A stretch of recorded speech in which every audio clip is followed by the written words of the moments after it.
Exercice numéro 21, page 193. Donc, ce sont des équations à résoudre. Donc, on s'appuie sur la propriété de la leçon qui dit que exponentielle a est égal à exponentielle b si et seulement si a est égal à b. Donc, dans la première équation, vous avez exponentielle 2x plus 1 égale exponentielle 3x plus 2. C'est équivalent, d'après la propriété ci-dessus, à 2x plus 1 égale 3x plus 2, qui est une équation du premier degré qu'on résout facilement. Donc si je passe 2x dans le second membre, j'aurai 3x moins 2x, donc x. Je passe plus 2 dans le premier membre, j'aurai 1 moins 2, donc moins 1. Donc la solution de cette équation est moins 1. Deuxième équation, exponentielle moins x égale exponentielle 2x plus 4. Donc toujours d'après la propriété envers ci-dessus, c'est équivalent à moins x égale 2x plus 4. À nouveau une équation du premier degré. On regroupe les termes en x dans un membre. Donc ici je veux passer 2x de ce côté-là, j'obtiens moins 3x égale 4. Et du coup, x égale moins 4 tiers. Donc la solution de mon équation est moins 4 tiers. Troisième équation, exponentielle moins 4x plus 1 égale exponentielle x plus 1. C'est équivalent à moins 4x plus 1 égale x plus 1. On peut enlever les plus 1 de chaque côté du signe égal. Regrouper les termes en x, donc on va avoir moins 5x égale 0. Donc x égale 0.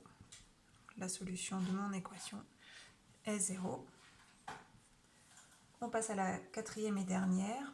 Donc déjà celle-ci, elle n'est pas présentée sous la forme exponentielle a égale exponentielle b. Donc il va falloir transformer pour que ce soit le cas. Donc il me suffit de passer cette exponentielle dans le second membre. Ça revient à exponentielle moins x moins 1 égale exponentielle de x plus 4. Et là on a une équation de la forme exponentielle a égale exponentielle b, qui est donc équivalente à a égale b. Donc moins x moins 1 égale 2x plus 4. On poursuit la résolution. Je regroupe les termes en x. Donc 2x devient moins 2x qui fait moins 3x lorsque je le regroupe avec moins x. Moins 1 devient plus 1. Avec 4, ça fait 5. On passe le moins 3 de l'autre côté et on obtient x égale moins 5 tiers. Donc la solution de l'équation est moins 5 tiers. Poursuivons avec le 22, page 194.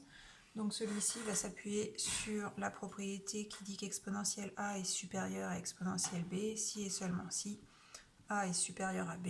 Vous avez la même propriété avec inférieur ou avec des supérieurs ou égales ou des inférieurs ou égales. Première, une équation à résoudre, exponentielle x supérieure ou égale à 1. Donc déjà on remarque qu'elle n'est pas sous cette forme-là parce qu'ici on n'a pas d'exponentielle. Donc ça va être notre première étape, mettre le 1 sous la forme d'exponentielle quelque chose. 1 c'est exponentielle 0. Ça c'est une propriété que vous devez connaître. Du coup, mon inéquation est équivalente à x supérieur ou égal à 0. Elle est déjà résolue. Donc l'ensemble solution, c'est l'ensemble 0 plus l'infini qu'on peut noter aussi R+. Deuxième inéquation, exponentielle de x moins 2 strictement inférieur à 1. Donc on procède déjà de la même manière en transformant le 1 en exponentielle 0. Et ensuite, on applique la propriété. Donc c'est la même chose avec un inférieur. Donc on va avoir x moins 2 strictement inférieur à 0, c'est-à-dire x strictement inférieur à 2. Donc notre ensemble solution, c'est l'intervalle moins l'infini de ouvert cette fois-ci, puisqu'il n'y a pas d'inférieur ou égal ici.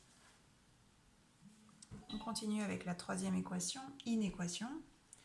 Donc exponentielle de x plus 1 supérieur ou égal à 0. Donc on a toujours 0 ici qu'il va falloir modifier. Pas du tout, puisqu'en fait c'était 1 dans les précédents et aucune valeur d'exponentielle n'est égale à 0. Par contre, ce que l'on sait, c'est que l'exponentielle de n'importe quel nombre est toujours strictement positif. Donc, cette inégalité est toujours vraie. Puisque l'exponentielle de n'importe quel nombre, donc peu importe le nombre qu'on va avoir ici, ce sera un nombre qui est strictement positif, donc a fortiori supérieur ou égal à 0. Quatrième équation, exponentielle x moins 1 moins 1 inférieur ou égal à 0. Donc ici, on a une première étape qui va consister à passer le moins 1 dans le second membre. Donc ça va devenir exponentielle x moins 1 inférieur ou égal à 1. Là, cette fois-ci, on transforme bien 1 en exponentielle 0. On arrive du coup à une inéquation de cette forme-là qui est du coup équivalente à x moins 1 inférieur ou égal à 0, c'est-à-dire x inférieur ou égal à 1. Notre ensemble solution est donc l'intervalle moins l'infini 1 fermé en 1.